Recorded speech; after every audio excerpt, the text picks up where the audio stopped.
So the comment section for our reaction to the Get Out trailer was full of hatred and vitriol directed at yours truly. So the decision was made that for this spoiler-filled review of Get Out, I am gonna handle it solo. So go crazy in the comment section.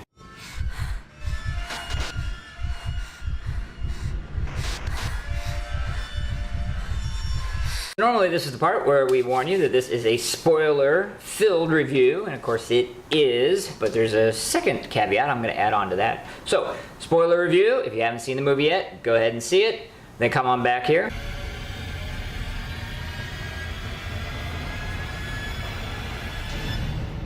Okay, now that you've seen it, hopefully you just haven't seen it about an hour ago. And I say that because this review, I'm going to resist the urge to give an emotional response. And if you've just come fresh from the movie, you're probably emotionally charged. Instead, it's going to be full of hopefully logic and common sense, and I hope that the comment section is as well. So the plot of the film is actually slightly different than what the trailer would have you to believe. It does in fact cover a black gentleman, Chris, who with his girlfriend Rose visit her white family up in the woods. And as the trailer sort of tries to convey, or at least we thought, the rich white folk hunt black people, instead they are merely harvesting, so to speak, them in order to do a sort of brain consciousness transplant, that old horror sci-fi trope. So a little bit different than what the trailer would have us believe. So first up are my likes on the film. I certainly had some. First and foremost, and I kind of mentioned it earlier, this was actually a good take on the old horror sci-fi trope of transferring consciousness into a younger body. It was actually rather strong. It had a good presentation, very logically, very well written, very well set up.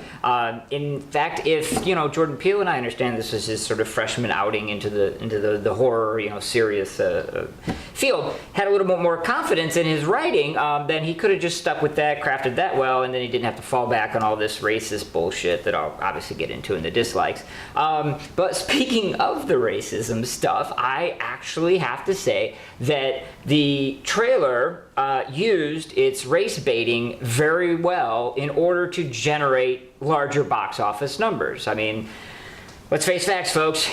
This wasn't made for any kind of message or to make anyone feel good. It was made to make money. And, they decided to go down the road of, we've got a property and we don't really have 100% faith in it. So what we're going to do is we're going to race bait in order to generate controversy, in order to generate interest. And they succeeded. They succeeded very, very well. The theater was full the night I saw it. And so, I have to give them, credit on that. Part of the race baiting, which was intertwined with the movie itself, was done in order to incite emotion in the viewing crowd. And this was 100% successful, without question. I can't deny it. I saw it with a group of people. We walked out and their emotions were off the charts, in fact, the entire sort of, resolution of the whole film was done for no other reason to give a very cathartic kill Whitey vibe to the audience there. We had the lead, character go on this, ridiculous, which again I'll cover in the dislikes, killing spree, but it worked because first kill of Whitey, and all the black members of the audience cheered out loud, uproariously, while the white people kind of, scratched their head a little bit. Then, in totally playing and totally pulling the strings of human beings, doesn't matter white, black, yellow, orange, purple, or green, human beings, to be part of a tribe, to belong. The second kill Whitey, now almost all of the theater has erupted. All of them the white people. Third kill Whitey, boom, you got them all. All of them together, all of them cheering, very cathartic. It's done its job. It's transcended just the mere, kill Whitey that it originally was, and I have to give props for that. There's been much better horror movies with much better resolutions that did not get that sort of cheer, that sort of uproarious thing. So all credit in the world on the writing team for that, to Jordan Peele. Lastly, as expected from a comedy writer, the comedy relief was absolutely excellent. Excellent. sort of, you know, predictable and certainly pandering, but fit in very, very well, you know, with the narrative. Didn't seem forced. They knew when to pour it on, when to turn it off. Excellent, excellent job with the comic relief. So it's time for dislikes. Obviously, I have a few. And again, it's not going to be emotionally based. I'm going to ground this in sort of reality and logic here. So I had mentioned in the likes where I actually thought that they were very effective in doing their one-man killing spree to elicit emotion from the audience. But by the same token, you know, the one-man killing spree really ripped you know, me out of the narrative. You know, the entire structure of sort of the survivor who at the end of the movie has to kill the killer in sort of a fight or flight response works perfectly, because that's kind of what human beings do. I mean, you know, contrary to popular belief, you could ask any sort of police officer who reads up statistics, you know, we don't go into this mode where we're just like, oh, someone's kind of, you know, done me wrong or tortured me or whatever else, so I'm just now going to become a remorseless, mindless killing machine. Sorry, folks, it doesn't happen that way. So I get why it was done in order to elicit that emotional response and to kill Whitey. By the same token, it really ripped me out. There was absolutely no place for it, you know, except for the race baiting, which then is my second issue with the film, is the race baiting, because you know what? It wasn't needed. You know, I said it earlier, if you just had a little more confidence in your writing, you wouldn't need all this racist stuff. And the worst example by far is sort of the whole opening sequences of the movie that clearly were tacked on, where they, you know, they hit the deer and, you know, the woman has to emasculate her man, you know, by driving the car, by speaking for him, by speaking up to the cop, whatever. I'll let you guys debate that. But the real problem with that scene is, you know, the cop wouldn't back down. I'm not saying the cop wouldn't be racist and ask for the black guy's driver's license. Sure, yeah, whatever, knock yourself out. They pretend that happens or claim it happens in the South, whatever crazy shit you want to do. But cops are trained to be in control of situations. They're controlled to be confident. They're controlled to be forceful. That's what their training dictates.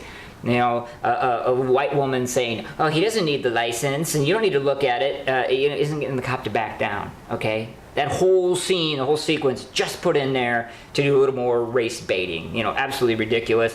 And then, if you really want to talk and think about this, instead of just emotionally reacting, the racism is really actually quite ridiculous, okay? So, they establish, very smartly, that Grandpa lost his Olympic bid in running to Jesse Owens, okay, a black man. And so you get that idea, which is clearly stated in the film, that from that particular gentleman's standpoint, black people would be faster, you know, stronger and cooler, which is what they said. Doesn't explain why all the other white people would think that, does it? No, not in the least bit. You understand why one person would think that. You don't understand why it applies to all, except of course for the racist idea that all white people think this about black people. Take it a step further and you get really stupid, because let's pretend for a moment that that's true and these are a bunch of racist white people. If you really are racist, why would you want a black body? Sorry, you wouldn't. So that means they weren't racist? What? See, that really falls apart. That doesn't make any sense there. Because the reality is I'm some rich white person, and I have the medical ability to transfer my consciousness into a new body. You know what I'm going to pick? I'm going to pick the body that conforms most to what I want, regardless of race. And here we go. Here's some logic. Oh no, this gets in the way of my emotional response. The body that has, I don't know, maybe the best medical history in their family? What? I'm going to spend 40, 50 years in a body. I'm probably going to want one that's going to last pretty well. And then people go, oh, well, they can just swap out anytime they want, okay? Again, why has it got to be black?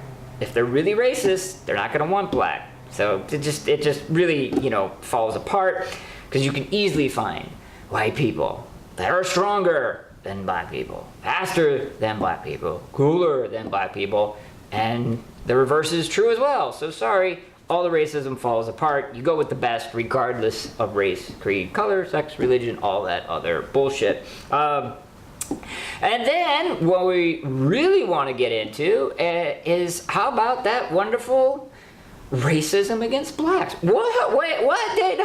No. This is all about all this white privilege and white guilt. No. Oh, really? Okay. So, the trigger to announce to the comic relief sidekick best friend of Chris that there's something amiss, something is totally wrong, is there's a black guy that dresses well, speaks well, and shakes hands instead of fist bumping.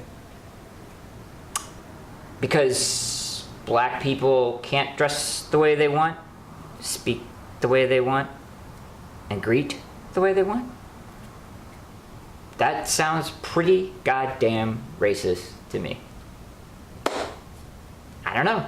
I'm sure that you think it doesn't, but that was the trigger. That was the thing that, oh my God, something's horribly wrong here. That somebody chose to act away contrary to, I don't know, the stereotype? Just saying. Just saying. So, let's get past all that and come to my final dislike of the film. And guess what, folks? It's got nothing to do with racism because this is a horror channel, you people. So, strip all that bullshit aside. This wasn't really overly scary movie. Sorry. You know what? Didn't have a lot of scary elements to it. Didn't have a lot of gore. Didn't have a lot of what you would normally associate with, horror. The scene with him falling into this, space below, with that was fine. But again, a very isolated and individualistic scene. He certainly wasn't tied up very long or tortured very much.